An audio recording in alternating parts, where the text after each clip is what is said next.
Do you truly, in your heart of hearts, truly believe that this is a human being? This, Without a doubt. without a doubt, Yes. this is a dolphin fetus. So let me. Without a doubt, a dolphin fetus is a human being. This is a human fetus. Look how similar they are. But quite different. Dolphin. You just confirmed that a dolphin, in life, you confuse dolphins for human babies often. So let me. You ask go to you a SeaWorld question. and you're like, someone's got human babies in that aquarium.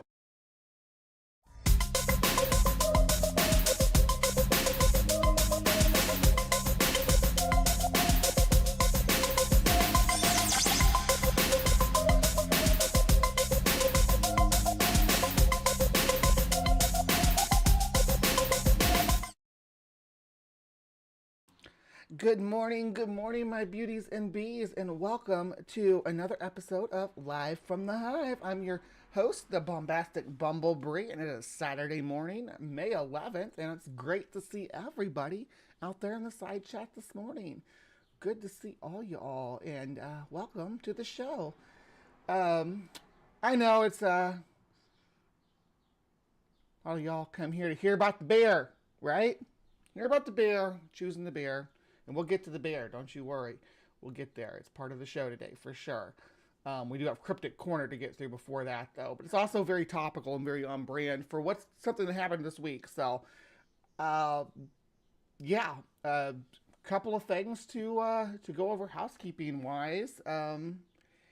Yeah, so the first thing is until I get this strike situation under control, till one of them falls off, I'm probably not going to do any other edited content for just a little bit. It'll just be live from the Hive on the channel for like the next 30 days or so, which is fine because it gives me time to go over and focus some more attention on the transpositions, which is growing like a weed right now, which is great. So if you're not subscribed to the transpositions, definitely go over and do that. It's another show I produce with a more transgender news angle. Yeah, we keep everybody updated on what's going on in the trans community. So if that's something that you might be interested in, go join it. It's me and Ember, who you see in the side chat, and Stephanie Helms and Carly Webb. Every Thursday night we do a weekly show called the Transpositions Weekly. It includes sports and news and entertainment, so it's the full package if that's something you're interested in. In the transpositions. We also do some great interviews with people in the community. So just wanted to put that out there. I know everybody's here about the bear.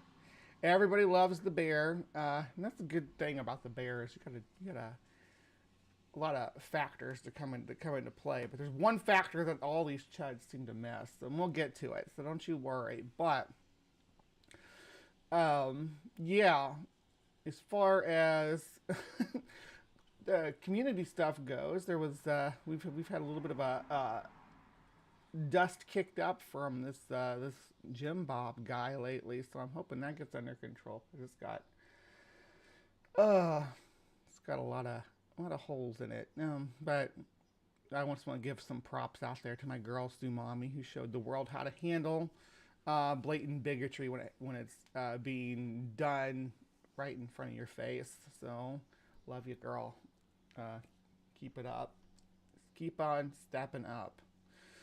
Yes. All right. So, and if you don't know what I'm talking about, she's got a little video on her channel too. You can drop a link to Sumami's channel as well. You know, Sumami's got like 2,000 subscribers. She's got more subscribers than I do. It's because she talks about true crime and her kitty videos, I think. Cat videos are the best. Also, because she's gorgeous, of course. Sue is a legend. I know, legendary. Well, I guess I didn't have as much housekeeping as I thought. There was some. I do have another thing. But it's got to go over here. So, yeah, we'll pop this up here. Not that. That's for later. This. Oh my gosh, we had Northern Lights last night. I didn't get to see this of it, but my friend Mindy did, and she went out and took pictures, and she lives just across the river from me. Look at that beauty. Oh, why am I? That's the wrong button. Look at that. This is the Northern Lights here in the Midwest. Oh my gosh, look how pink it is. Gorgeous. I'm so thrilled that we got to see them. I saw a little bit of the pink, like the sky, to me the sky just looked a little pink, but I guess later about 9 o'clock it got really swirly and stuff, and I missed it. Couldn't see anything here. It was too cloudy. I had cloudy, too very rude. I didn't get to see cloudy. Couldn't see any here. Too cloudy. Good gosh. Oh, well, I'm glad I was bringing you these pictures then. Because there's some more. Hold on. Since you all didn't get to see any of it, I just got a couple more. There's this one. This one might be my favorite because you can see all the, it looks like, it almost looks like it's raining. It's raining electromagnetism down upon us. Gorgeous. All right.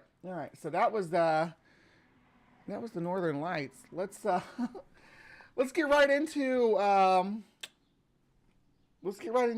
the live from the Hive group of things. Let's get over to Cryptic Corner and talk about this skyfall phenomena. I'll see you guys over there, okay?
Good morning, my beauties and bees, and welcome to another episode of Cryptic Corner, where we explore the unexplained, the supernatural, the paranormal and hidden, the alien, accursed, and the forbidden. Thank you for joining me today. I'm your humble host, Bumblebee. Y'all say I'm pretty quiet. Let me see if I can sort things out here. Is this pulling the right audio? I don't want to not be on the right mic or anything. Let me see. Maybe I can check the settings here. Volume mixer. Oh, that looks good. That has it way down there. That's better. That's better, right? That's what we're talking about. Let me take this episode from the top for Cryptic Corner then. All right, welcome, my beauties and bees, to another episode of Cryptic Corner, where we explore the unexplained, the supernatural, the paranormal and hidden, the mysterious, the alien, the accursed, and the forbidden. I am your host, Miss Bumblebee, and today we're doing something very topical indeed. So stick around, because this is going to be a weird one. And this was another phenomena that's kind of bizarre. So yeah, that's that volume thing that it drops for some reason. I don't know what causes it to do it, but I fixed it now, so hopefully we're smooth sailing from here on the audio issues. Good morning. So I don't know how many of you all are still on Twitter. Oh, sorry, Starsong had the volume turned all the way up, and all of a sudden I'm shrieking in your ear. Ah! So sorry. It doesn't need to peak out like that anyway. Let me see. Let me balance it out so it's about right there. It's probably, well, maybe a little bit lower. About right there so my voice doesn't peak. Okay, so I don't know how many of you all still on Twitter, still on these other social medias that are have less than savory content, but some stuff that slips through the cracks is woo. Some stuff that's like still advertised on Twitter is Woo because they can't get anything else, right? And you don't got Wendy's on there dropping awesome content like they did 10 years ago. You got freaking Gaia and stuff like that. So it's not surprising that when you get into your Twit feed that you find some bizarre stuff. But this came up to me, and I couldn't find any. I shouldn't say any. I couldn't find hardly any coverage on it in English. But let's watch what we're looking at here, and you all tell me what you think, and we'll see. We'll kind of move from there. Esto es asombroso. Una extraña lluvia de peces cubre las calles de Irán. La gente está asombrada. Un vídeo que circula en redes sociales muestra una lluvia que cae en la provincia iraní de Isfahan, pero arrastrando una gran cantidad de peces. Según científicos, el fenómeno de la lluvia de peces es uno de los más misteriosos que no tiene explicación lógica. Según testigos, las calles se cubrieron de peces y los autos que circulan fueron golpeados. Ante todo esto, la comunidad científica sugirió que una tormenta o tornado de peces. Según científicos, el fenómeno de la lluvia de peces es uno de los más misteriosos que no tiene explicación lógica. Now, what are we looking at? We're looking at fish falling from... I'm going to go ahead and mute her because she's not... I don't speak that language. I think she's speaking Portuguese, but I don't speak Portuguese, so I'm going to just watch. So it's talking about sky falls, right? About fish raining from the sky, this is the video. This is the clip right here. The guy bends down and picks up the fish. Oh, my gosh. Wild. And then you get this clip with all the fish laying in the street. And you get people zooming on little fish. No, wait, I want to pinpoint that one because, not this one, but maybe I missed it. Oh yeah, it's this one. The little minnow laying in the ditch there. That's legit from a sky fall. Sorry, I'm giving spoilers, but most of the stuff you're going to come to find out through this section of Cryptic Corner is not associated with real skyfall. The main one, the from Iran, with the fish falling from the sky, is actually a marketing campaign for a fish market. Yeah, and there's like if you look at the way that the fish interact with their surroundings, there's some tells. They all flip the same way and do the same 2 flips. They don't seem to have. There's like a lack of impact with the pavement here.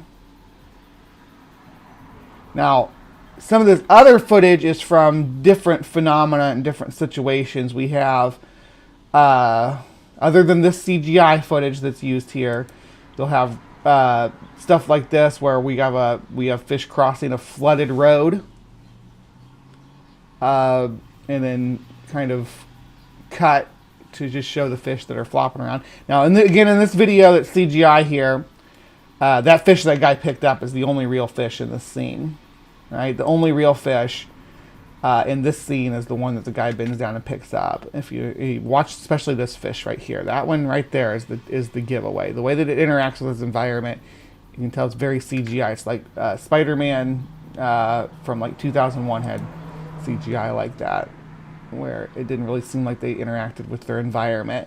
Now, let me see some of these other ones. Let's see, we had the fish crossing the road. There was one more here, I thought. Anyway, but yeah, this is a real phenomena that happens.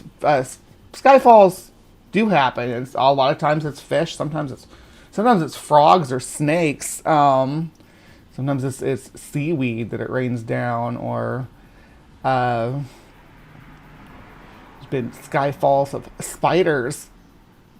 What it is a cyclone will swoop down and snag them up right out of the pond or the river, carry them up, and then drop them or distribute them, sometimes hundreds of miles away. But it's not a new phenomenon either. It's been going on for a long time. Let's watch. This is like a history thing. Oh, goodness. A little loud. So we're not going to watch all your intro. Sorry. Discover Zoe. A rain of animals is a rare meteorological phenomenon in which flightless animals fall from the sky. Such occurrences have been reported in many countries throughout history.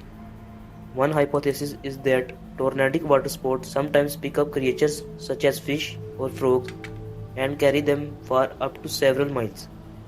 This aspect of phenomena has been never witnessed by scientists. Rain of flightless animals and things has been reported throughout history.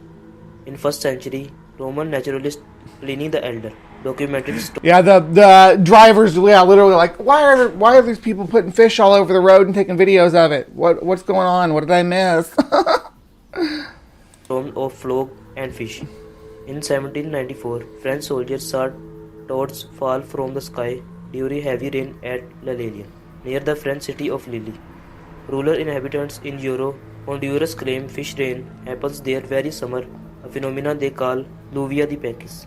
French physicist was I like that. Deluvia de Pecis. I think it's probably Deluvia de Pisces, but he's Hindi or speaking, I think his natural language is Hindi, so it's probably not a word he's used to hearing, but yeah, it's the rate of fish is what that means in among the Portuguese. first scientists to take seriously account of raining animals. Addressing the Society of Natural Science, Ampere suggested that at times frogs and toads roam the countryside in large numbers. And by the way, the term "it's raining cats and dogs" isn't actually derived from skyfall phenomena. It's actually derived from when people would have thatched roofs on their houses, and when it would get cold, the critters would bed down inside the thatch, and then when it would rain like crazy hard, the cats would fall, or the animals that were up in the thatch, up in the ceiling, would fall down into the dwelling, and sometimes leave a big hole where more rain came through. But yeah, that's where that expression comes from. But it's often depicted as a type of skyfall, and in hyperbolic way.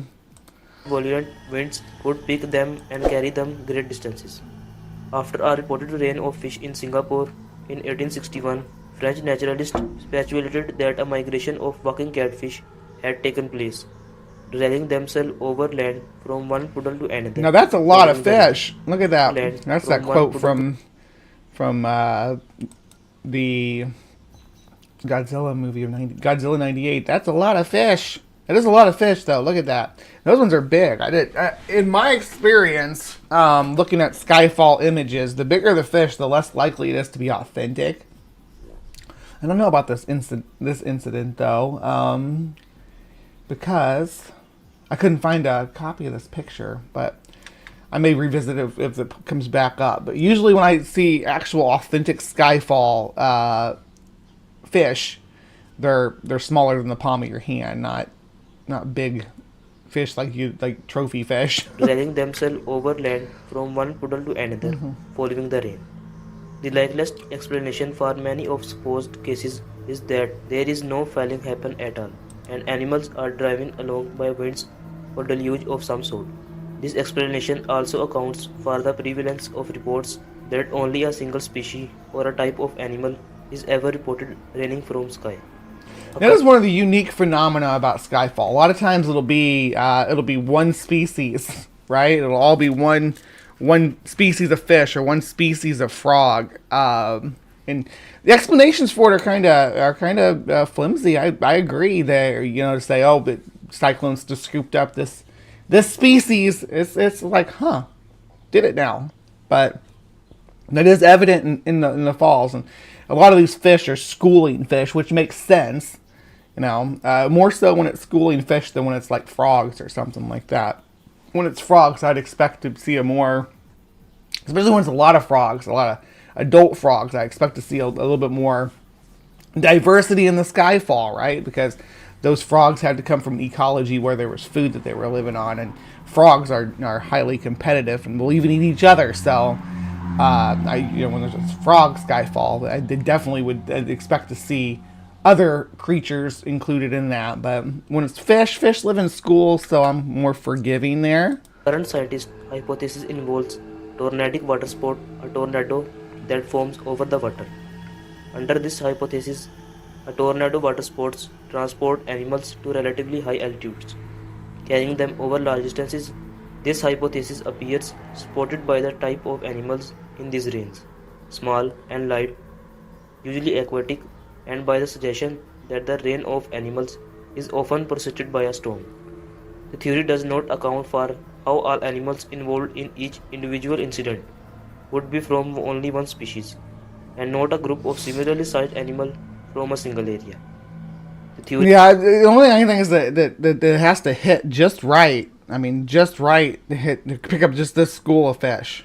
I mean, it's not impossible, but it'd have to like touch down for just a second, grab the right species, and then zip back up. theory also does not account for a genuine tornadic water sport, not actually sucking objects up and carrying them rather than flinging objects out to the sides.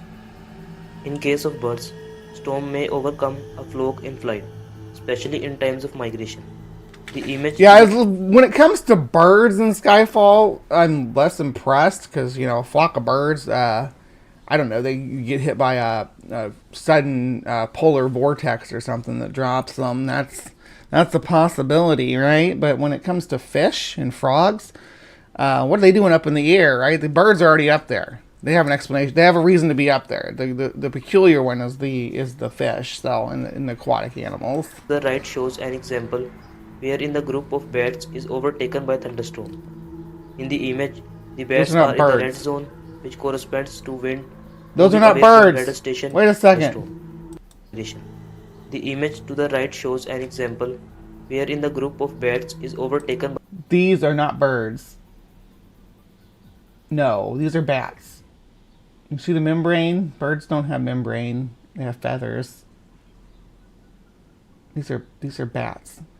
thunderstorm. In the image, the bats are in the red zone, which corresponds to wind moving away from radar station and enter into mesocyclone. Oh, that was from associated with tornado. Sharknado, I think. Yeah, because I see a hammerhead shark. That's a hammerhead shark right there. This is Sharknado footage. This is what Sharknado is based on, though. This idea of a hurricane dropping fish, but like, could a hurricane or a tornado drop sharks? The physics are there. The physics are there for it, but shark populations don't generally live in the densities that it would require for that to happen.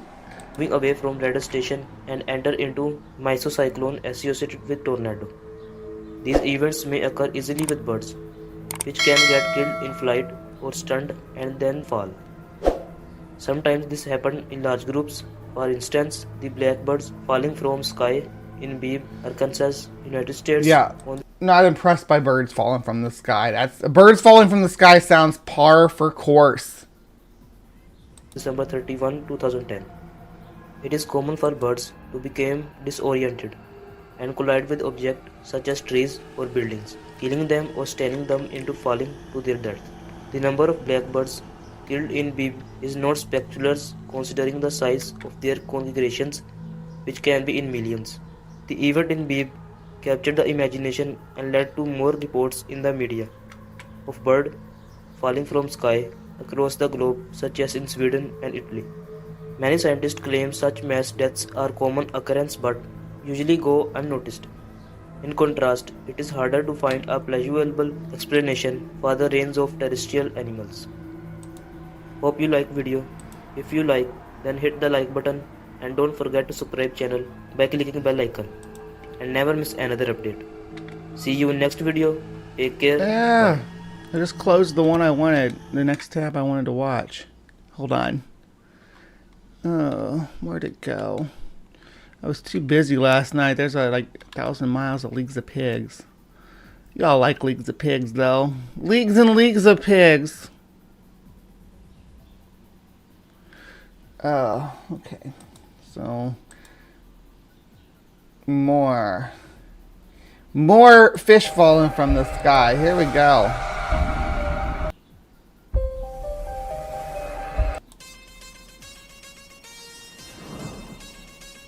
This is just I'm gonna mute it because I don't know what kind of music this person's using. Do you heard about the fish raid? Yeah, so in Mexico, September 2017, we got fish rain in northern Mexico, 26th of September 2017. Happened on a Tuesday, September 26th, 2017, yeah.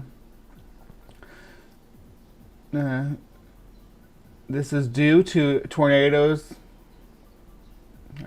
Why is that going so dang fast? Can you read the text before it disappears? Should I slow it down? Usually I'm speeding things up on this section here, but let's see. What did that say? This is responsible for sucking fish into the air where they are blown around until they're released to the ground. Now this footage right here that it's showing is actually something that they do to distribute fish into new areas to restock lakes and stuff. They actually have planes that will fly and drop fish. I think this is CGI, but it's used in that advertisement about restocking the lakes.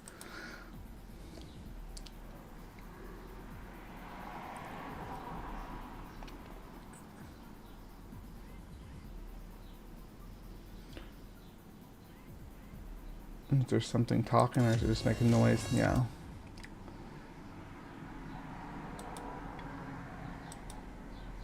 Yeah. That's not one. I don't even know why I left that one on there.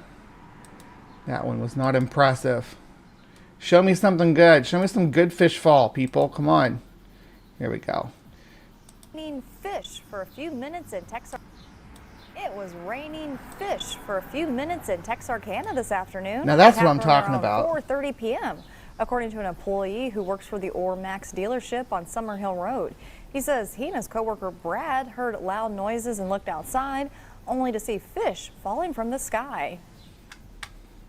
No, I'm not gonna. I don't have an ID on these fish, on any of these fish in here, so don't even ask, because I haven't really dug into it. And when it comes to ID and vertebrates, fish are probably my weak point for the most part. ID and fishes, different species of fish.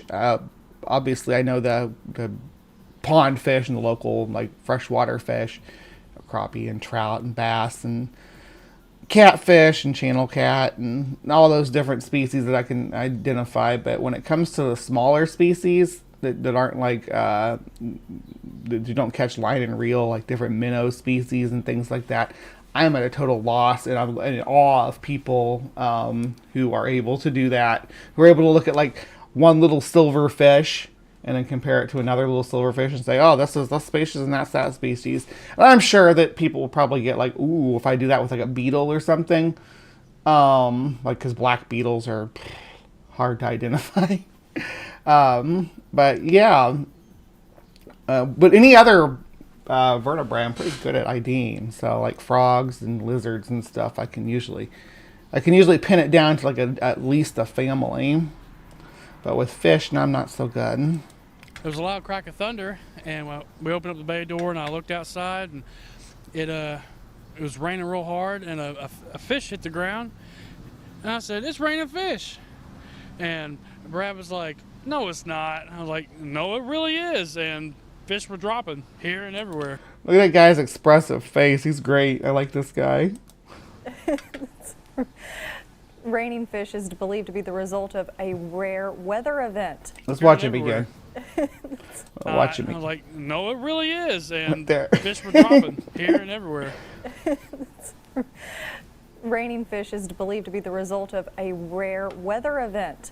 When a water spout moves over water, sucks up small creatures like fish and frogs and carries them along until the water spout loses steam.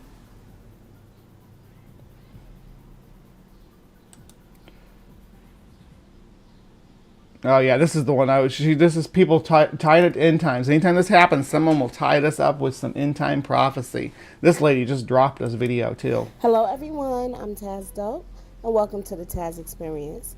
This is a weird one for me. It was raining fish in Texas in 2022. I ran across this video. I had no idea about this in 2022 at all.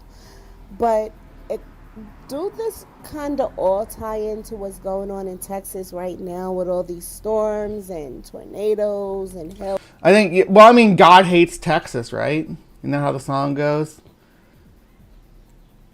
God hates Texas.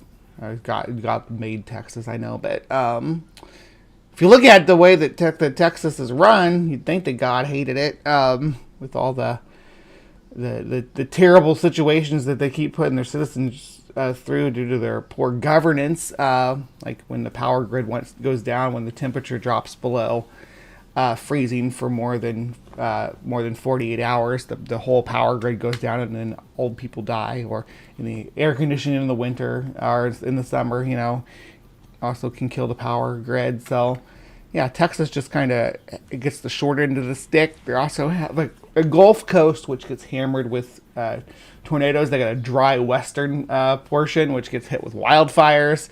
They got big rivers running through left and right and everywhere that tend to flood up in seasonal and in like 25-year floods. So yeah, Storms, and pretty much they're underwater in a lot of places. So we all know that these things are biblical. Let me know if we all know these things are biblical, guys. We all know that. They're all biblical. heard about this or what you think in the comments below. Hit the like button, subscribe if you haven't already, and the bell notification. I will if you can. For storms with a light drizzling. I will if you convince me that fish fall is biblical. Of fish. It sounds like a biblical plague, but it happened this week in Texas, where multiple residents reported witnessing the aquatic animals fall from the sky. News Nation correspondent Marky Martin. Did anybody hear that whether or not our aurora last night was because of the end times? Is that Jesus coming back too? Is it Jesus coming back the reason why we're seeing the aurora borealis in Illinois? It seems like anytime anything special happens astronomically, or even with the weather, people tend to just tie signs to it. Oh my goodness, look at all of them. This is a pretty good size one. Forget the men. They're all in quarantine. This New Year's week, it's raining fish. There's tons of them in my yard and in my driveway. For a few minutes during a Wednesday afternoon storm, a flurry of them rained down on Texarkana. And you get the happiest cats in the whole world, right? It didn't just hail over here at Walker's One Stop Auto. We've got fish everywhere. Amber Walker took to TikTok to share her experience. She says in 33 years, she and her husband have never seen anything like it. And at the time, you go outside, you're seeing these fish falling, and are you like, is this the end of the world? Or like what's happening? That's what I told him. I said, Jesus is coming back. I said, he might be back tonight by the way these fish are falling out of the sky. Why would fish fall from the sky to announce Jesus' return? I guess a lot of Jesus' followers were fishermen, though. That kind of checks out. But what would be the point of having them fall from the sky? Are these the fish he used to feed the masses when he did the fish and loaves? Yeah, maybe that's what it is. Maybe that's how Jesus made the fish. Why couldn't he just do manna, though? There was a time where they could just do manna. You didn't have to do fish. You didn't have to do loaves. You didn't have to drop anything from the sky that's like wriggling and flopping around. You just drop straight up manna. And then the people complained about it. Who complains about eating manna? I can't tell you how many times I've been in a battle in a dungeon and ran out of manna. And like been thinking of these people in the Bible that were like, we're tired of manna. And it's like, if you didn't want it, if you didn't want the manna, I would have taken it. Because I could have used it when I was fighting that necromancer. It's crazy. Here's your laugh for today. They're still in my driveway. While rare, animal rain is a true weather phenomenon that happens when small creatures, typically fish and frogs, get swept up in waterspouts or updrafts and then fall to Earth's surface when it rains. An event so bizarre, it got... They just explain it, but this person doing this channel is still going to insist that it's biblical. They just explained how it happens. They just broke it down. But no, it's biblical. Texas and Arkansas talking and sharing. There was a loud crack of thunder, and we opened up the bay door, and I looked outside, and it was raining real hard, and a fish hit the ground. We'll watch him again. I like said, this guy. It's raining fish. Sweet old Bob. It's raining fish. He thought the kingdom had come. He's now post-millennial, y'all. Locals even going out on evening walks, finding it much easier to spot those silvery scales in the dark of night. So I whipped my camera out and I filmed it. Fish all over the street. And cats be thrilled. They're like, hell yeah. It's our time. The kingdom the kingdom of heaven has come unto us, is what the kitties are saying. Oh, that's not what I wanted to do. So he just fell out of the sky. That's the strangest thing. The city of Texarkana posting about the animal rain to its official Facebook page, confirming the wild afternoon was in fact no joke, saying this: so show us your fishy pics, and please, for the sake of everyone, let's tiptoe into 2022 as quietly as possible. I said, this is something that you would never in a million years think happened. Yeah. So, I mean, people want to twist it and say, yes, this is biblical truth, biblical prophecy come true. So fish fall is real. Yeah, the Texarkana case is real. It did happen. They believe that a cyclone hit a lake in Mexico. Was the the 2022. Texas fish fall. This was the Texarkana when Texarkana's on the border between Arkansas and Texas. And yes, it does happen. The viral video that's, I closed it, but the viral video that's been circulating on like Twitter and stuff, that one's not real. That's a CGI video made to sell fish. It was made by a fish market. But fish fall is real. Raining fish reported near Australian desert. So it happens all over the world. Here's in Australia. It may sound like a biblical tale, but it's just happened. A secluded community in the northern territory of Australia had the heavens rain down fishy manna on it. Even more astonishingly, forgive me for not pronouncing this correctly. Lajamanu, a community 560 kilometers southwest of Catherine on the northern edge of the Tanami Desert, has experienced the highly unusual weather phenomena of raining fish at least 3 times before. So they must be in the path where this phenomena is common. Yeah. And let's see here. ABC News reports. I'm gonna keep pronouncing this the way that I think it's pronounced, but I'm sorry if it's wrong. It's Lajamanu. Reported that Lajamanu residents were stunned to see fish falling from the sky during heavy rain 2 days ago. Lajamanu inhabitants and Central Desert Councilor Andrew Johnson, Japananaka. Man, this article had a lot more. I wasn't expecting hard names from Australia, but who knew? I guess they do have like Urululu. And if you like Australia, I love Australia, and there's gonna be tons of Australia for the last segment of the show, and it's gonna be hilarious. So don't miss it. Stick around till the very end, till we do the completed Hive side, because. Yeah, Munga Gel. However, it isn't the first time for old-timers there. In fact, similar events have been reported in 2010, 2004, and even as far back as 1974. We've seen big storms heading up to my community, and we thought it was just rain. But when the rain started falling, we've seen fish falling down as well. Not just rain, hail, and snow. Sometimes it rains fish, frogs, or stones, and even coins.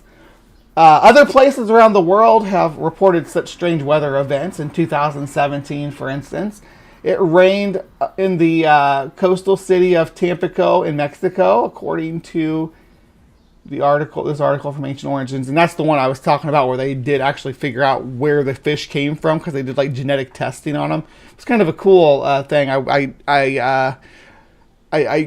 think that being able to figure out the trajectory is and how this happens is really incredible physics. They have to balance just to keep those fish have to go up just high enough where they don't freeze, but low and low enough that they're actually able to be carried over a long distance and then be dropped without splattering them. I mean, it's a balance. Yeah, I can show what I'm wearing. Yeah, this is actually a top I got from one of my friends at work. When I was thrown out, when I was homeless, when that was only the clothes on my back, someone gave me this shirt. So it kind of holds a special place in my heart.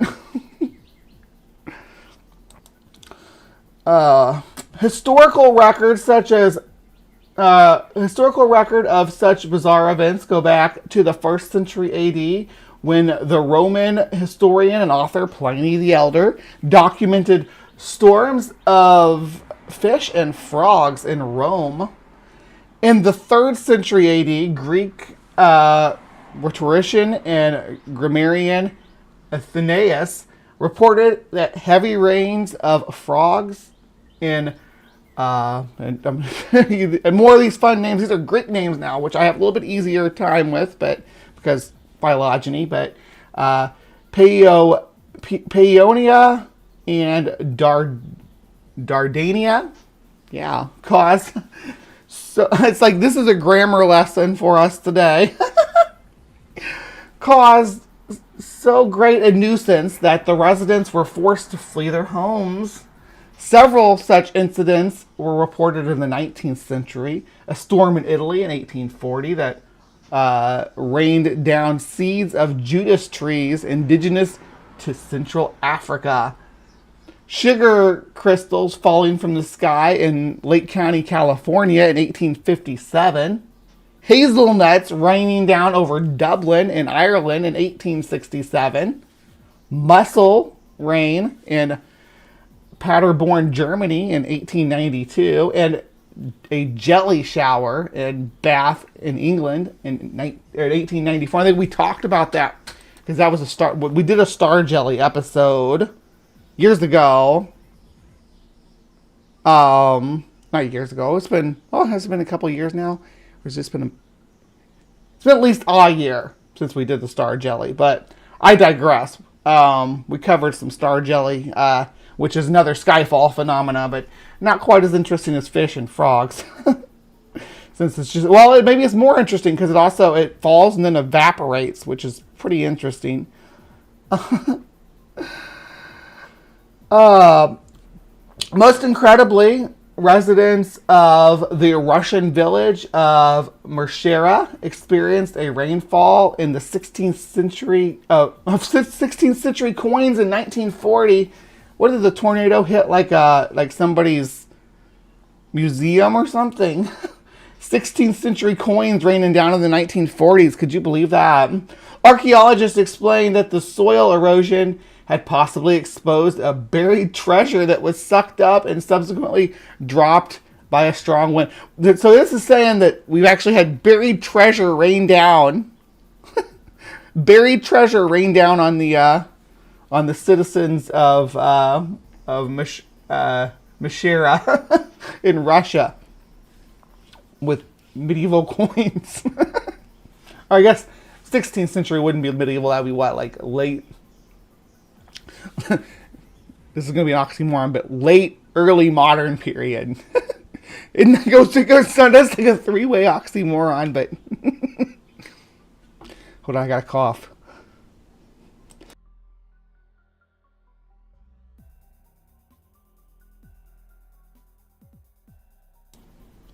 I am not an angry atheist. I'm not angry at all. Oh, I have an infinite patience. Not really, but I'm pretty chill. I'm not angry. Though,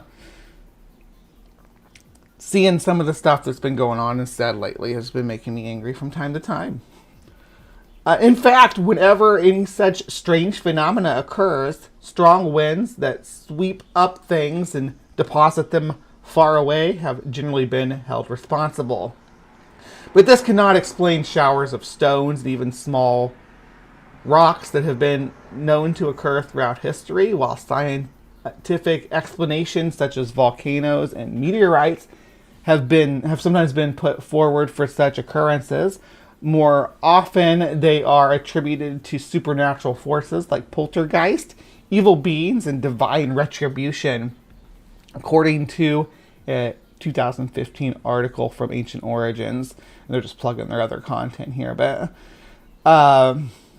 live fish fell on Laja Manu as per ABC news report.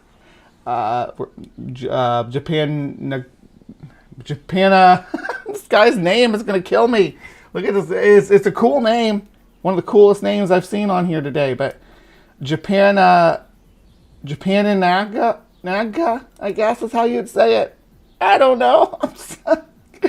But said that some of the fish that were at least the size of 2 fingers were alive when they fell.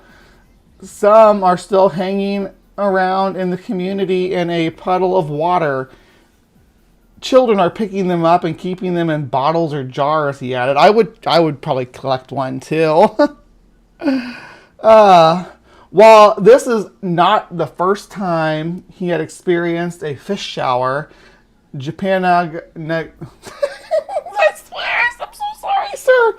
I'm so sorry about butchering your name. Japananaga says he still finds it pretty staggering. We saw some free falling down to the ground and some falling onto the roof, and it was the most amazing thing we've ever seen.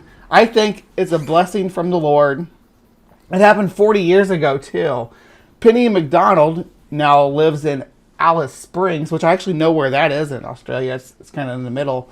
40 years ago, she was teaching at a school in Laja Manu and recalls a similar event in the 80s. I got up in the morning. I was working in the school at the time, and the dirt streets outside of my home were covered with fish.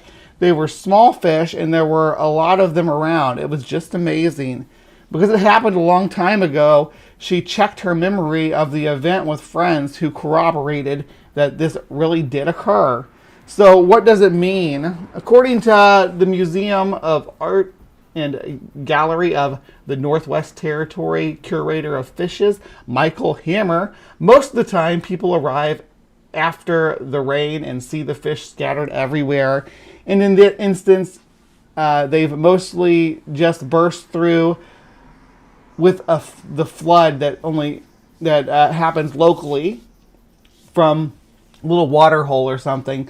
But it certainly can't rule out fish being caught up in a little storm and then dropped in other places. I would say this being in the desert, it's more likely they actually did fall from the sky than were washed in from a flood, especially if it keeps recurring like this. It's like they're almost on a path for this kind of phenomena to hit them. Besides, he said it was possible for the fish to be alive when they rained down, provided they were not lifted too high and frozen. It just depends on what the local weather patterns are, he said. What forces would be needed to lift them out of the water hole specifically and then up into the air would be pretty interesting. And then there's a SciShow video. We might watch that. I'm going to see if it's too long. Queensland Museum ichthyologist Jeff Johnson expressed surprise that such relatively large fish as spangled perch, which are the most common freshwater fish in Australia, had rained down in Laja Manu, although acknowledging that the event was a real thing. Hammer said that Australia was increasingly experiencing such unusual weather events and called for citizens to be prepared to properly document them when they next occur in their vicinity. At any rate, Australians might soon be very tired of eating fish. I don't know if it's a good idea to eat these fish, to be frank. But let's see here. SciShow is supported by Brilliant.org. Yeah, Yeah, this one's pretty short. You probably heard the phrase, it's raining cats and dogs outside. And you probably also know better. You just stole my punchline. Than to take that literally. But sometimes animals do fall from the sky. There have been rare but regular. Let's see, we got 1860 raining snakes, 1555 engraving of the rain of fishes.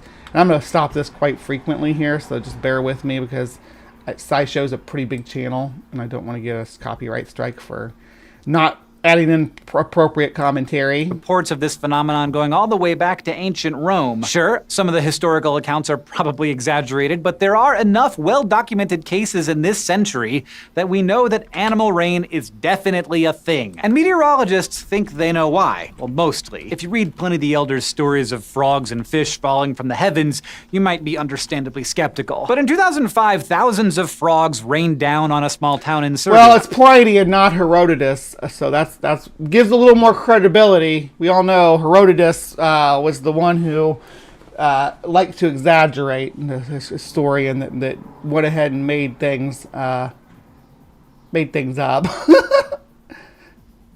2005. Then in 2009, clouds of tadpoles fell in Japan. And in 2010, small fish that were very much still alive pelted a town in Australia's northern. And that's the one we just read the article about. But again, that's happened according to their own reference. This happened at least 3 times in the area previously. Territory for several days. That was the 3rd time that town had experienced animal downpours since 1970. And okay, Hank, I know I should just shut up and let you talk, but I can't shut up and let you talk. So I'm going to keep talking over you, but yeah. Similar fishy weather events have been reported from Wales, India, the Philippines, Honduras, Sri Lanka, Ethiopia, and Mexico in just the last 20 years. Other places have described storms of birds, also spiders. No. The question is, where are all these animals coming from and how are they getting up into the air? Pliny the Elder, the main thing I know what to say about Pliny the Elder is he's considered the father of naturalism, which is what went on to become biology. So he was a philosopher and author who wrote and pontificated about natural life and like life science, basically.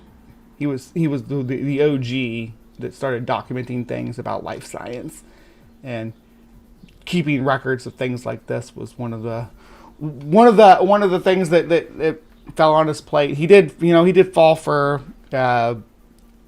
shenanigans too. We're all human. In some cases, there is a perfectly ordinary explanation that freaked out observers just aren't aware of. When a spider rain fell in Australia 3 years ago, for example, of course it was Australia, it was probably just a case of ballooning, where spider babies use their silk to float long distances on air currents.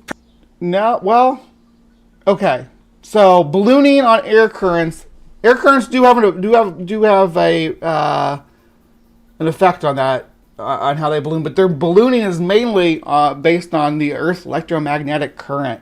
Those strings are held straight up with the little strings of silk that they extend out. The balloons are held up with electrostatic from the atmosphere. They're actually ballooning on the Earth's magnetic pole. It's really cool. Perfectly natural, if slightly terrifying, when the entire landscape is suddenly coated in a thick layer of cobwebs. And the thousands of blackbirds that fell out of the sky in Arkansas and Louisiana in 2011 probably died from crashing into things when they were startled by the fireworks on New Year's Eve. It's those other animal rain incidents, the aquatic ones, that are much harder to explain. Yeah, that's what I was saying. The birds don't really, the birds could get hit by a sudden cold draft that freezes them, or get hit by a hailstorm, run into a jetliner. They could be hit by lightning. There's a few different factors that could come into play to cause all the birds to fall together as a flock. But Yeah.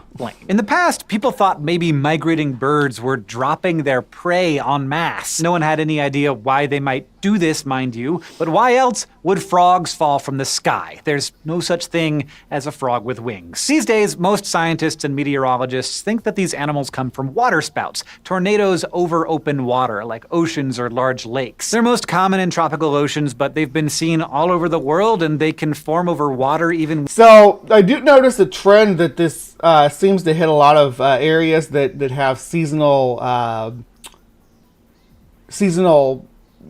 weather events. Like they have really dry summers and really dry for most of the year, and they have like a short rainy season, like what you see in West Texas and Oklahoma and Mexico, Australia, North Africa, and the Near East. Greece, not so much, but there's a trend that this is hitting in a certain type of environment. When conditions are relatively calm. All it takes is enough warmth and humidity for clouds to condense and touch down. The waterspouts that form in fair weather tend to be small, weak, and short-lived, but sometimes waterspouts form when land tornadoes move out to sea. These are less common, but they're also much larger and more dangerous. Regular tornadoes have been known to carry lightweight debris like paper as far as 320 kilometers, and heavier objects like metal signs for 80 kilometers. I mean, and Dorothy made it all the way to Oz. So while waterspouts aren't usually as strong, the idea that they might suck up things and transport them some distance. Well, a lot of these are freshwater fish, though they're not oceanic. So why are we even talking about oceanic waterspouts, though? I'm not trying to throw Hank under the bus here. Just.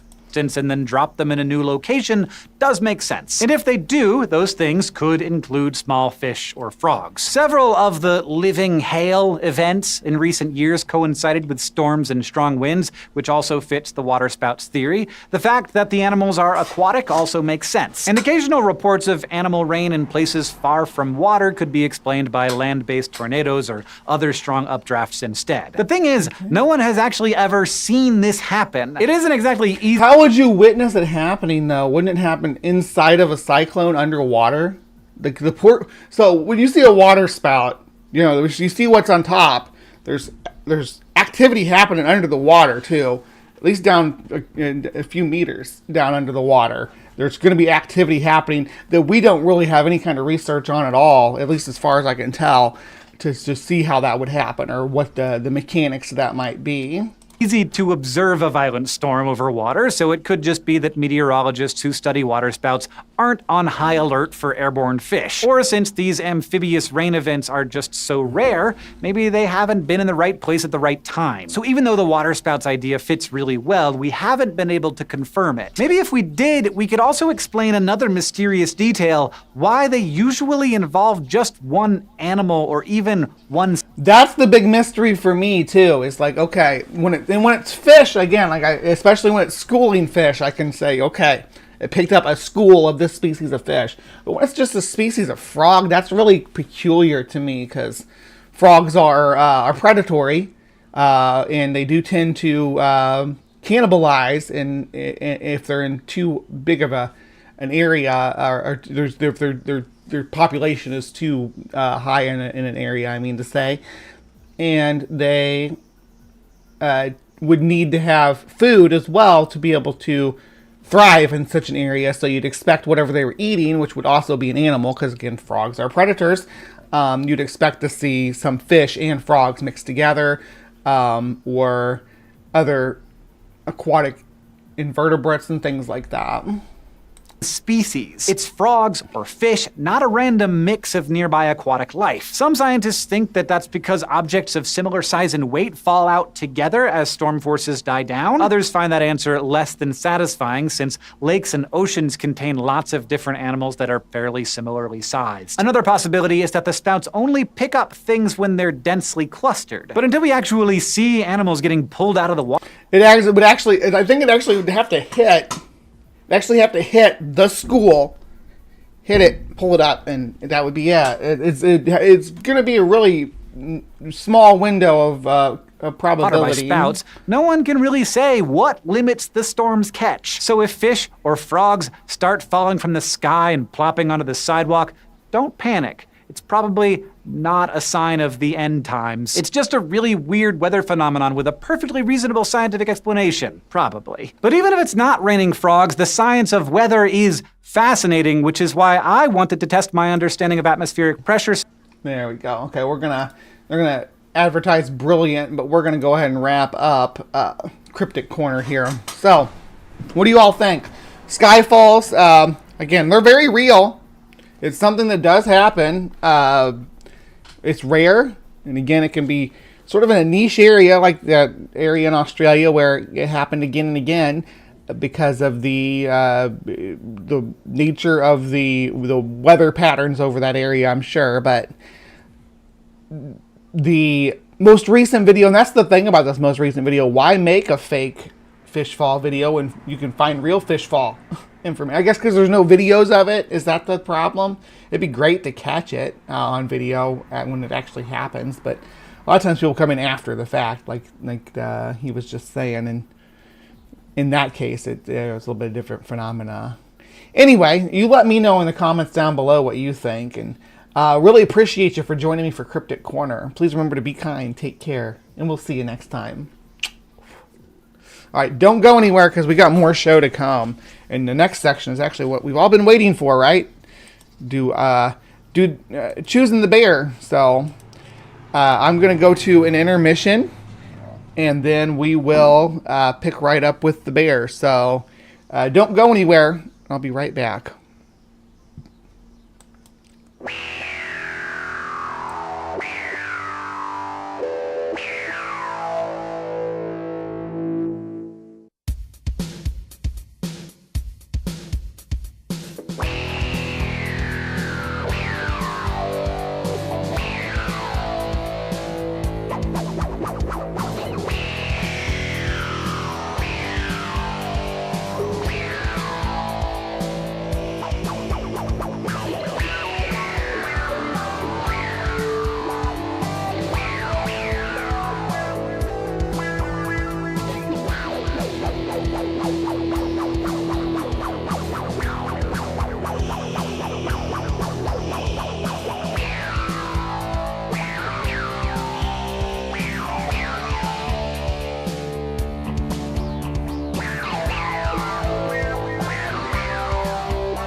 All right, my beauties and bees, it is a time to do some bad science.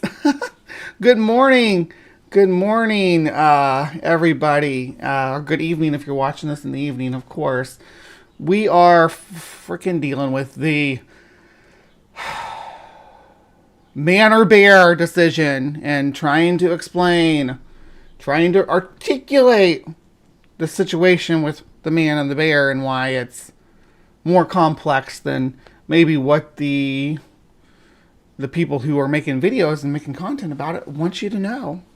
So let's have a look. Hold on, let me make sure I got. Okay. Yeah, I got what I need. Okay, so I'm not like a total Xander Hall stan or anything, but this video was made in response to Xander Hall's video about this. I did watch his video after I saw that that's who they were talking to. But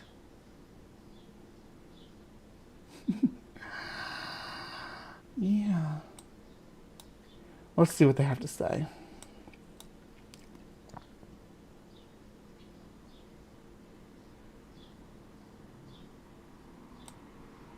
Hey internets, so people have been asking me to comment on this man versus bear thing, which is kind of really dumb viral trend, where people are asked the question, would you rather randomly encounter a bear in the woods or a man in the woods? And much to the dismay of those of us who possess common sense, many people are answering that they would rather randomly encounter a bear. Now normally Good, keep that wig on, because you're going to need it, pal.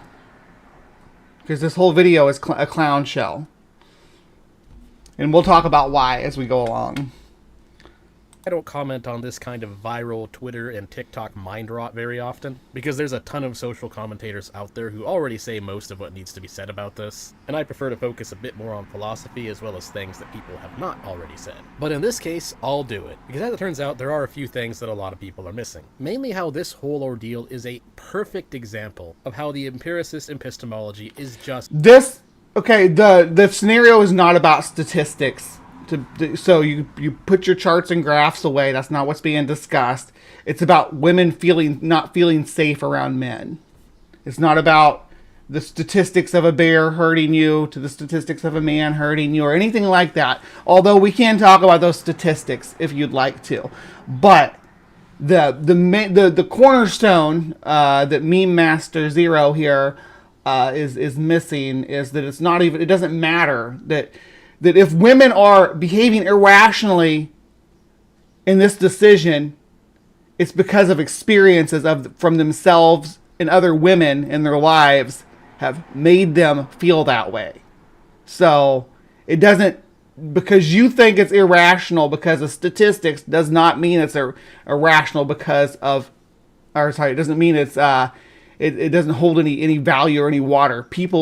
The way that women feel about men matters. Now that's the key thing that they're trying to deflect about it. It's like let's not make this about feelings. Let's make this about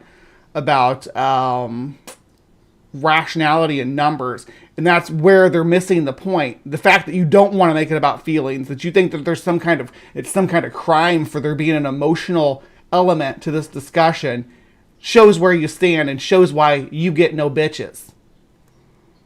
Midwit cope. When you pretend that data that isn't readily available just doesn't exist, and can therefore be ignored, which is a reasoning mistake very typical of midwittery, you end up with people who don't actually suffer from any kind of mental disability saying, like yourself, you don't suffer from any mental disability, right? But you don't have the emotional intelligence to understand this conversation. All you can hear is this guy is going to give us RPG stats for video game statistics about bears in a minute to show how off base and out of touch this gentleman is. Things that are just completely, unbelievably stupid. This is why you need rationalism in order to truly understand the world. In other words, you need to know how to count the things that can't necessarily instantly be counted. Or else you're going to eventually find yourself saying or thinking something that is really... And yet, the emotional response of women to strange men totally goes over your head. It's bizarre. The number one thing that women fear is a man. I don't care if a bear is more... If one-on-one in a room with a bear, if it's more likely that you're going to die from the bear. It does not matter. It's not part of the conversation. Women are afraid of men, just in general. That's when I'm walking through the park, when I go hiking, I'm not worried about running into a bear, right? But we're gonna dig in. Don't worry. This is a long. Well, this video is not gonna be long, but it's gonna be a long topic. Be really stupid, like this, for example. I definitely have mixed feelings. On one hand, I don't like the whole like men are awful, they're all dangerous, evil, whatever. Like I don't like. But it's not that. It's not. And Xander kind of misses the point too. But I'm not gonna harp on him too bad, because at least he's trying with this. The actual statistics about a bear doesn't matter at all here, right? It's that you take a woman and you ask her how she feel about being alone in the woods. Take the bear out of the equation in general. You ask her how would you feel about being stuck in the woods with a strange man. They're gonna go and look at the men that they interact with, okay? And I was talking to my girls last night about this and looking at our own situations and looking at our own inboxes, because clearly. What's this guy's name? Yeah, Mintus Wave doesn't have a woman's inbox to see that probably, I would say, probably 19 out of 20 of the men I interact with are just creeps, toxic creeps that are in my inbox that are just hitting me up. So if 19 out of 20 of the men that you interact with on a daily basis are invasive, inappropriate, and make you uncomfortable, then when you asked if you be alone in the woods with a man, you're thinking 19 times out of 20 it's going to be one of those guys, right? One of the guys who is sending you his genitals in DMs. And most women get this. I shouldn't say most women. I know. The women that I know get, multiple examples of this every week. Sometimes multiple times a day, depending on what they have going on. But our experience with men is that most of them are creeps who want to be inappropriate with you if given the chance. That line of arguments, and it feels very virtue signaling. But then on the other hand. Even as a guy, in the woods, if I encounter a bear, I'll be a little freaked out for sure, but bears are almost like NPCs, if you think about it. Like, most animals are. They have a predetermined amount of, like... And Xander does go on to show video clips of this phenomena with, she shows the video of the woman scream. I'm not going to show them because I keep getting in trouble for showing animal videos on this channel, but he showed a video of the woman yelling at the bear on her back porch, and it runs, because that's how you deal with a black bear. You're loud and flaily, and you scare them away. There's a... hold on, I'm going to go ahead and do that. I'm going to break this down. Okay, so when it comes to bears, they say, if it's black, fight back. If it's a black bear, which is most of the United States, if you run into a bear, it's going to be a black bear, except for if you get out west into the Rockies. So if it's black, you fight back, which isn't necessarily saying go put up your dukes and fight. It just means make yourself look big and threatening and scream and wave your arms around and act crazy and move fast. You make the bear feel uncomfortable, like it's going to get blitzed, because we are tall animals in the wild, and we can be intimidating. It is, if it's brown, lay down is what they used to say. Now they say run around, because the best thing you can do when you're encountering an aggressive brown bear would be to try to keep something in between you and it. That's been the best course of action. Obviously, playing dead is the if it's brown, lay down message, but you are going to get potentially hurt doing that as well, or even dragged off. But it's better than if you try to fight back, where it will just literally just kill you. It won't hold back. But bear attacks are actually exceedingly rare, though. It's not a normal thing that happens in the wild when people encounter bears. That's why every day between the months of April and October, every single day, thousands of people go into the woods to interact with bears and to see bears and take pictures of bears. So what Xander's saying about them being NPCs is basically true. They don't want to fuck with humans. We have guns and there's so many of us and we're scary and loud. Behaviors they're likely to engage in, and most of them are not going to be violent. But if you encounter a human, that's one of the scariest things you can encounter in the woods, is just a guy. You know, especially at night when you're camping or whatever. It could be a hunter, it could be a hiker, it could be a camper. But come on. We all know that in the middle of the woods, one of the most dangerous things you could encounter is man. You know, and to be in denial that the scariest thing to encounter in the wild is another person is ridiculous. And that's been that way through all of human history. That the scariest thing to encounter in the wild is an unknown person. It's never been wildlife. That's never been the message that you get. That's never been when a girl's going out on her first venture by herself into life. Mom's not saying, "Hey, watch out for bears."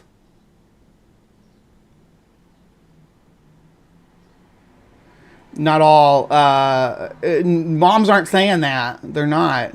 I'm not slandering cis men. I'm saying that that's my experience as a single woman.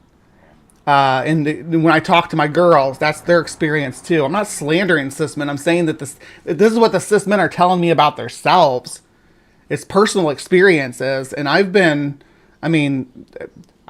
talk about it a lot, but I've been assaulted. I've been I've been attacked by men, And I think most people have in their lives. Man is the most dangerous predator. Yeah, so that was pretty dumb. But there's actually a lot more under the hood here. That's literally not even up for debate or disputable. Man is the most dangerous predator, and it's because he's gonna compare bears to serial killers here, because the only predatory man is a serial killer to this guy. Unless he's going to Ted Bundy you, he doesn't count. It's extra insane when you understand it. Now, first of all, understand that this is just a small clip from a larger video from Xander Hall. However, the rest of his video is really just him poorly attempting to refute Ho Math by calling him an incel. Because I guess in Xander Hall's mind, he thinks saying incel makes I'm not about throwing around the term incel. I have a little bit of sympathy for people who get caught up in that movement because they think they don't have anything better going. I do. But there's a difference between an incel and somebody who's just blatantly toxic because they choose to be. Incorrect. Yeah. There's a reason I don't really refute Xander Hall that often. He's basically just Voosh minus 1 SD. The type of person who is unable to see through the type of rhetoric where someone just tries to present mockery and name-calling as if it's some kind of valid refutation. I think the people who actually get fooled by that type of rhetoric probably wouldn't be able to comprehend it. And remember, this guy saying this and talking about that just had like a soy jack meme up on the screen, right? He just had a meme. This guy literally makes videos doing what he's complaining about them doing here. It's bizarre. It's like no self-awareness. No, seriously, that's all he does. He just calls Ho Math an incel while misinterpreting everything he says in the most uncharitable fashion and failing to comprehend any of his points. It's a very low-level video in terms of intellectual content. So in case anyone was wondering why I'm only really clipping... I did watch Xander's video. It was fine. Again, Xander, there's some things that I don't agree with Xander on. On this one, I think me and him are mostly on the same page. And yeah, the only thing, the part that I mostly disagreed with Xander on was just that this message that we should be taken away from this whole discourse is that they're trying to say that men are bad, which is also wrong. That's not the point. It's not the point that men are wrong or men are bad. It's that there are bad men, and there's a lot of them. More of them than most men seem to think. Yes, he said "voosh." This is like an angry right-wing guy. I just found this channel. I actually had a completely different video lined up for this discussion, and this dropped last night, and I was like, holy crap. Look at that. And I was watching it with the people in Gather last night. So sometimes if you show up in Gather on a Friday night, you got a preview of what I'm going to cover on Saturday morning, because I'll run it by my peeps and say, hey, this is how I'm addressing this. So yeah, so you're not just getting my input on this. I had a council of at least 4 different women and a couple of different men while putting together a response to this. About 1 minute out of a 40-minute long video, well, now you know. I could go through the entire video and pick out every little thing that's wrong with it, but it's frankly not worth my time, and it's definitely not worth your time. But anyways, to first understand why he's so wrong, let's look at a tweet from somebody else for a second. Atheist Girl has this brilliant thing to point out to us. The chances of being in... And yeah, I follow Atheist Girl on Twitter. This is her Twitter post.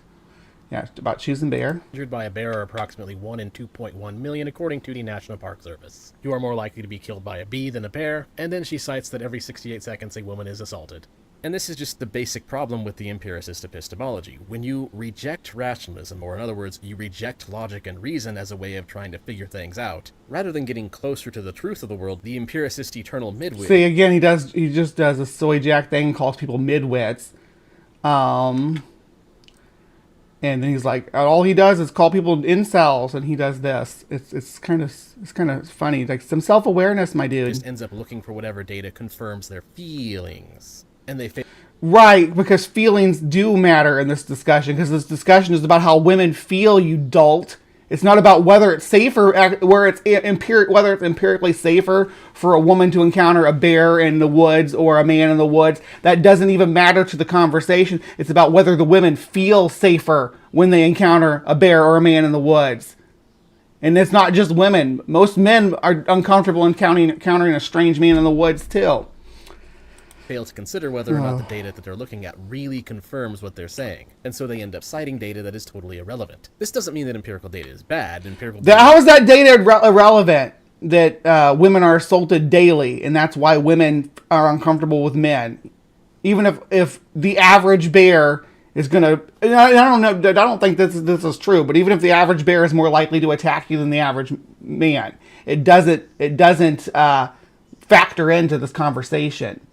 It's that women are more afraid of being attacked by men because it's a real possibility in our lives, right? It's something that we really actually have to worry about and look up to. It's something that most of us have experienced at some point along our journey and through this world.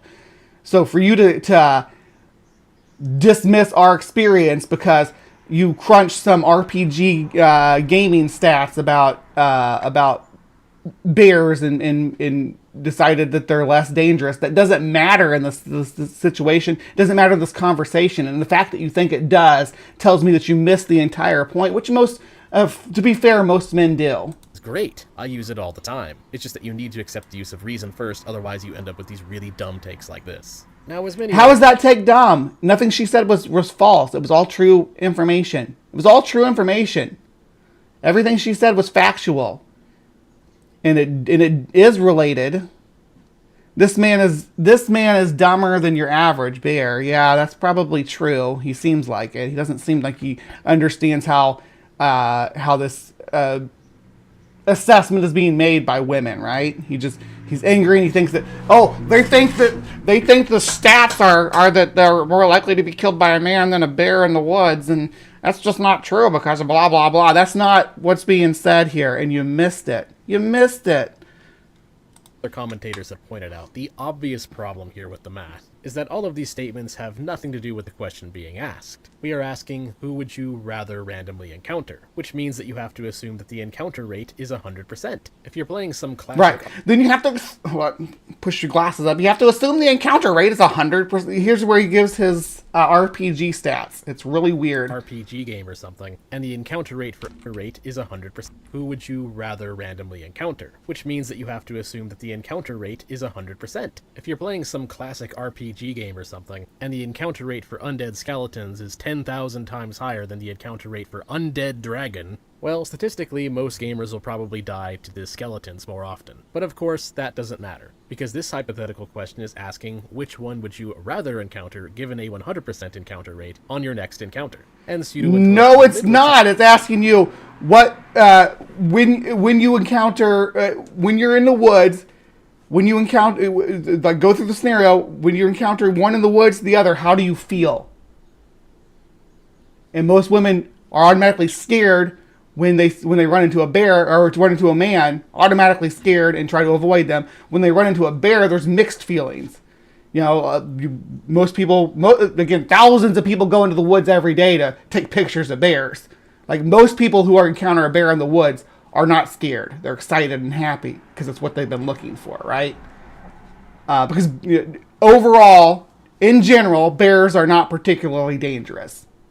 To the point where we didn't really have documented bear attacks until the 1950s. People used to go out and like do the stupid shit like they do with buffalo with bear, because you can really you can hassle a bear a lot unless it's in a specific mood.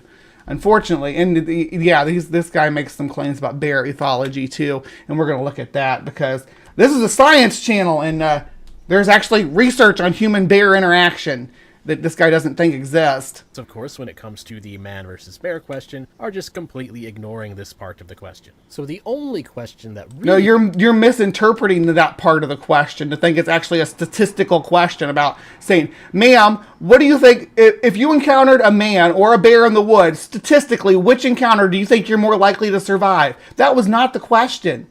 It was, would you rather run into a bear or a man in the woods? Right? There are, again, we have a simple little poem on how to deal with encountering a bear in the woods. If it's black, fight back. If it's brown, lay down or run around. If it's white, good night, because there's no fighting a polar bear. When it comes to encountering a man in the world and navigating the world, women spend the majority of their formative years learning how to navigate that.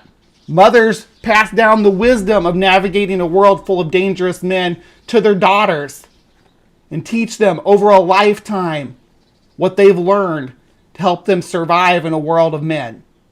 Right? Because there's no simple, there's no simple little poem to navigate a world where men will deceive you and pretend to be your friend, where a man might be just fine on a public subway and might just look at you and be creepy, but if given the chance alone in the woods, he's gonna take that opportunity.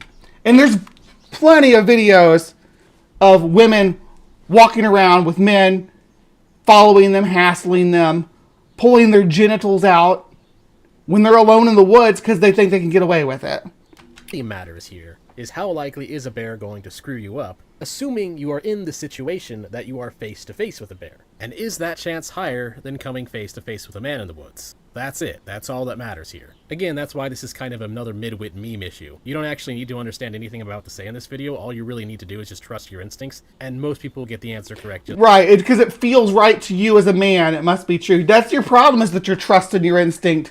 I'm sorry that women are scared of you. It's not the woman's fault, though. It's because of their experience living in a world with men. It's even if because you look at the stats and you think, oh my gosh, this is so off. They shouldn't be afraid of men because men are great. That's not our experience. Just my personal experience. I've only been out as a woman for a few years, but like I said, my inbox has been consistently full of toxic men constantly. I've made good friends through social media. I've made intimate friends through social media. None of them have ever gotten through to me by sending me their genitals, right? None of them have gotten through to me by telling me what they want to do to me. But that's what these guys do. Do you think that when I think of running into a man, into a man in the woods, those are the men, because that's most of the men. That's most of them. Just from doing that alone. So people citing the statistics such as men kill more people per year than bears are just presenting an example of being pedantically correct. Yes, it is true that bears kill less people than men do, but that is irrelevant to... You are being pedantically correct, because you're like, because technically there's more men than bears, so of course, but how many bears are in prison, right? We don't have prisons for bad behaving bears, because one in a million is a bad, and there are, well, I shouldn't say we don't have prison. There's a back corridor where they drop them off in Montana. They drop off the bad behaving grizzly bears when they're misbehaving, getting into people's trash and stuff and livestock. They drop them off in this back corridor, and there's it's like 10 of them throughout all history, compared to how many men who have been removed from society. Homie doesn't understand the message and the answer, or the message and the question that's being answered here. To the context of the question, and adds nothing to the conversation. But then this is where the normies get confused, because the fact is there's never really been a study that empirically analyzes the chances of certain things to happen when someone is actually face to face with a bear. The only way to really do that What? Let me repeat that, because chances of certain things. There's never really been a study that empirically analyzes the chances of certain things to happen when someone is actually face to face with a bear. There's never been a study trying to interpret what would happen when someone was face to face with a bear. Oh, that's a bold claim. Might there be a whole field of science that goes over how we interact with humans and bears, called ethology? Is there a whole field of science about human and wildlife cohabitation that's got decades of research behind it? About human-bear interaction and how humans react to different stimulation from bears, and how bears react to different stimulation from humans, and different species of bears acting different to humans? No, there's never been any study about that. Of course not. It's not a whole freaking branch of science where we study how different species of animals interact with humans that's cited. Look at all these references. No one's ever done a study on that before. No one. What are you talking about? No one's ever done that kind of study. That sounds like something from Fantasyland. No one's ever done a study like that. Let me show you guys. Look at this.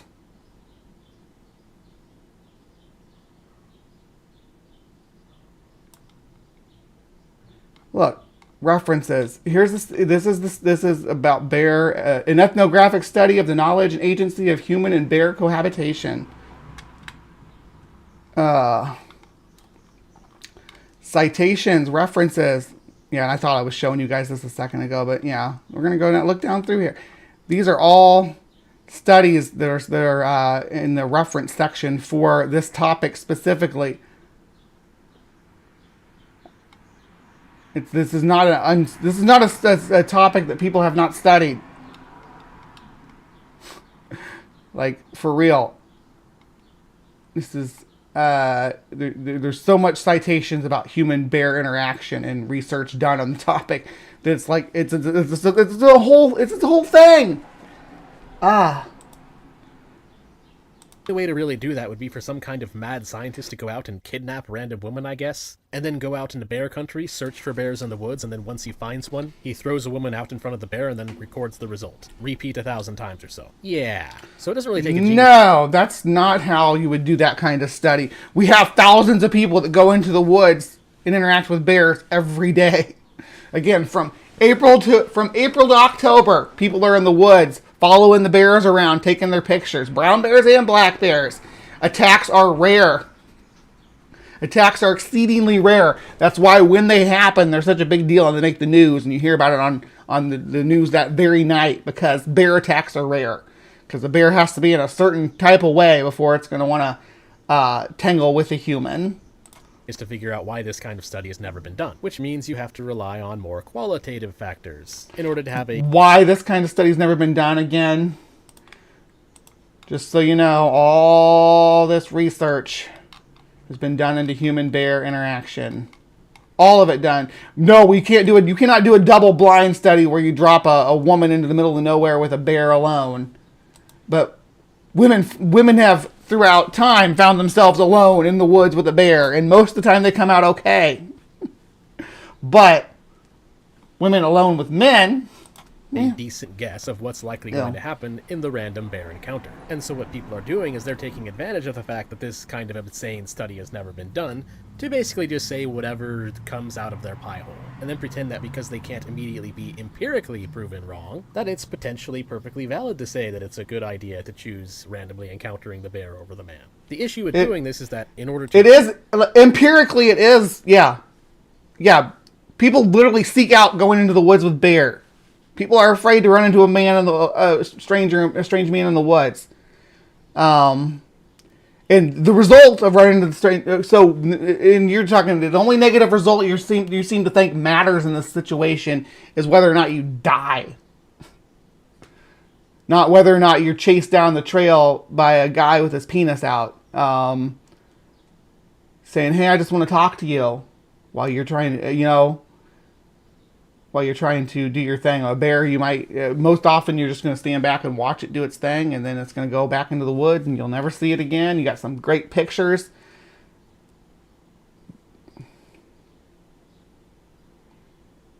Enough, so that's the thing, enough men do sexual assault that you have to be vigilant. Do that, you need to rely on rationalism. You need to rely entirely on reason. Now, going back to what Xanderhal... It's not rationalism when a man is using his presence to emotionally manipulate a woman, to intimidate her, to put her in a place where she feels like she's in danger. It doesn't matter if he's physically less dangerous than a bear. The point is that it makes her feel that she's not safe in his presence. And she doesn't have to get mauled, right? It's just the experience with men and running into random men has been that they're gonna have bad intentions. We've seen what they, again, I have them in my DMs. Everybody does. Every woman does. Every woman knows a story about somebody who got assaulted, someone who got roofied, someone who got harassed on their walk. Someone who got a stranger exposing themselves to them when they were in an isolated place together, right? Everybody's been followed home. It's not all about whether or not you're going to get mauled and killed, whether the guy's going to be a serial killer. Said it's essentially just a fallacy of relevance. The list of available actions available to a man and the list of available actions to a bear don't actually tell you anything about which one is more likely to be violent. All that really matters is that men and bears both have available actions that are violent. The fact that bears are simpler than men and have a lower variety of options they could use to kill you than men basically tells you... It's not about killing you. Get it your head out of your ass. No one said anything about, or do women think that... They didn't say, women, do you think you're more likely to be killed in the woods if you're in the woods alone with a man or a bear? That wasn't the question. Was not the question. You have to make that the question to make your argument. That wasn't the question, though. Nothing. And is completely irrelevant to the question being asked. So instead you have to, oh no, consider the incentives. What incentives does a man have to attack you in a random woods encounter, and what incentives does a bear have to attack, assuming the same encounter rate? Well, a bear's incentive to attack you is either A, because it's hungry, and it considers you food, or B, because it thinks that you're a threat to its cubs. There's many other reasons, but those are the two that a park ranger might... And that's fine. That's reasonable. Those are good reasons why a bear might attack you, and it's very exceedingly rare for a bear to attack. ...I'd actually warn you about. If you are given a choice between encountering a bear randomly in the woods or randomly encountering a bear cub in the woods, it is actually much smarter to want to randomly encounter the bear instead of randomly encountering the bear cub. Because if that's just good advice, yeah, this is just National Park Service's suggestions. Yeah, if you don't want to run into a baby bear in the woods. That's good. That's bad juju. You want to see the mama first. You definitely don't want to come between. If you encounter the bear cub, then that means Mama is nearby, and the first thing she's going to see is you with the cub. And while this part specific is good. situation is extremely rare to actually find yourself in, it is extremely dangerous, assuming again 100% encounter rate. And as for incentives to not, There's no 100% encounter rate of a bear cub and its mom. Where are you getting that from? There was no bear cub at all involved in the scenario. You literally added an additional party to the scenario to make your statistics work. You actually have to add a bear cub in to set the mother bear off and put her in a state of aggravation in order to make her even comparable to the danger a man poses. That alone speaks volumes about the flimsiness of your position here. it's pretty much because either the bear's afraid of you or the bear just isn't that hungry. Wild animals are obviously not as intelligent as human beings. What do you mean isn't that hungry? For most bear species, unless you're talking about a polar bear, we're not really on the menu. A brown bear can eat a person, a black bear can eat a person, but we're not their target prey. They don't see us as prey. The small child might be seen as prey to one of these animals, but an adult human is generally, a bear that's not something they want to try to take down. It's just trouble. Bears are smart. At least smart enough to understand why attacking a 5 to 6 foot tall creature, which is pretty much what they perceive us as, is usually not worth it. So there's a lot of ways to deter them from attacking you. But what about the man? Now, encountering a man... There you go. Yeah, exactly. There's lots of ways to deter a bear from attacking you. There's no way, when you meet a guy on a trail and you're alone and he knows you're alone, there's no way for a woman to deter a man's advances. You know, short of fight and flight, right? And then she's taking her odds whether she can physically fend the man off or physically escape him, right? That's her options.